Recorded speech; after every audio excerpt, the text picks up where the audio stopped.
خیالات کا اثر جسم پر۔ ہم عرض کر چکے ہیں کہ ہر لفظ توانائی کا ایک یونٹ ہے۔ ہمارا ہر جملہ قوت کا ایک ذخیرہ لیے ہمارے منہ سے نکلتا اور دوسروں کو متاثر کرتا ہے۔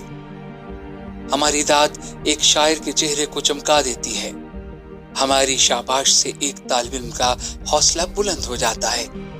جب ہم ایک بیمار کے سرانے بیٹھ کر چند کلمات تسکین کہتے ہیں تو اسے آفاقہ سے محسوس ہونے لگتا ہے اور بعض اوقات ایک مریض بول اٹھتا ہے، آپ کے آنے سے میری تکلیف کم ہو گئی۔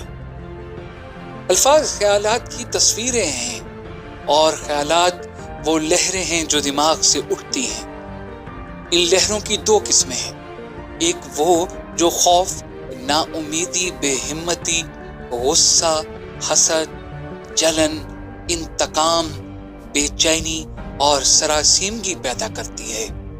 دوسری وہ جن سے محبت، رحم، فیاضی، سخاوت، شجاعت، نیکی اور تقوی کے اثرات مرتب ہوتے ہیں۔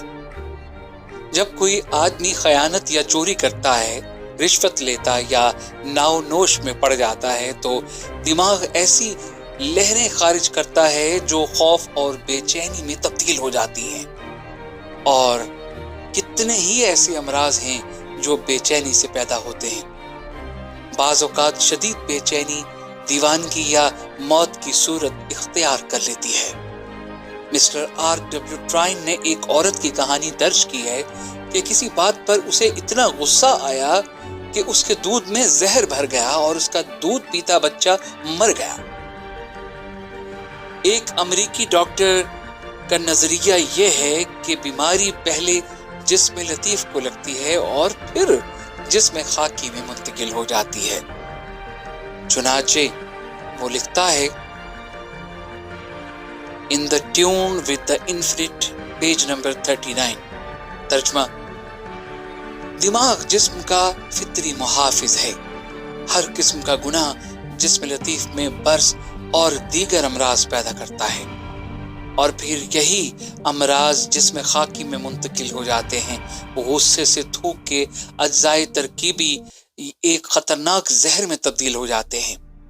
فوری اور شدید اشتعال سے نہ صرف دل کمزور ہو جاتا ہے بلکہ دیوانگی اور موت کا خطرہ ہو سکتا ہے۔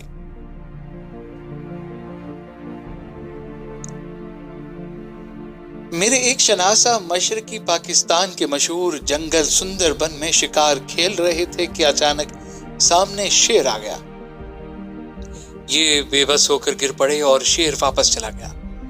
ہوش آنے کے بعد اٹھے اور گرتے پڑتے اپنے خیمے تک پہنچے اور دوسری صبح آئینے میں نگاہ ڈالی تو کیا دیکھتے ہیں کہ سر کے تمام بال سفید ہو چکے۔ یہ ہے اثر جذبات کا جسم پر۔ دوسری طرف محبت، رحم، مروت، خوش خلقی، اللہ کی عبادت، گداز اور نیاز سے جسم میں ایسی رطوبتیں پیدا ہوتی ہیں جو بیماری کے اثر کو زائل کر دیتی ہیں۔ یہ کہانی اسی امریکی ڈاکٹر کی زبانی سنیے۔ ترجمہ: دوسری طرف محبت، نیک نیتی، مروت اور ہمدردی سے ایسی صحت بخش، پاک ساز اور حیات افروز رطوبتیں پیدا ہوتی ہیں جو گناہ کے بیمار کن اثرات کو زائل کر دیتی ہیں۔ حضرت مسیح علیہ السلام خیر و شر کے اثرات سے پوری طرح باخبر تھے۔ انہیں یقین تھا کہ بیماری گناہ کا نتیجہ ہے۔ چنانچہ جب کوئی مریض ان کے ہاں آتا تو پہلا سوال یہ ہوتا، کیا تم مجھے اور میرے پیغام کو مانتے ہو؟ اور یہ بتاتے کہ جاؤ آئندہ گناہ سے بچو۔ ایک فلسفی کا قول ہے، دکھ اس وقت تک باقی رہتا ہے جب تک کہ گناہ باقی رہے۔ گناہ کو چھوڑتے ہی دکھ کا سلسلہ ختم ہو جاتا ہے۔ یہ ممکن ہے کہ گزشتہ گناہوں کا اثر کچھ دیر تک باقی رہے، لیکن تائب ہوتے ہی صحت و مسرت کا عمل شروع ہو جاتا ہے۔ حضرت مسیح علیہ السلام کا ارشاد ہے، میرا پیغام میرے ماننے والوں کو زندگی دے گا اور ان کے اجسام کو صحت بخشے گا۔ قرآن حکیم میں مذکور ہے، سورہ انعام آیت نمبر 83۔ ترجمہ: وہ ایماندار جو اپنے ایمان میں گناہ کو داخل نہیں ہونے دیتے وہ امن و سکون اور ہدایت کی نعمت سے بہرور ہوں گے۔ اسی طرح گیتا میں لکھا ہے، جو شخص حواس اور عقل کو ضبط میں لانے کے بعد خواہشات کو ترک کر دیتا ہے وہ تمام دکھوں سے رہائی پا لیتا ہے۔ مہاتما بدھ کا ارشاد ہے کہ تندرستی نیکی کا نام ہے۔ جب لالچ، نفرت اور فریب کی آگ بجھ جاتی ہے تو مکمل چین اور سکون نروان مل جاتا ہے۔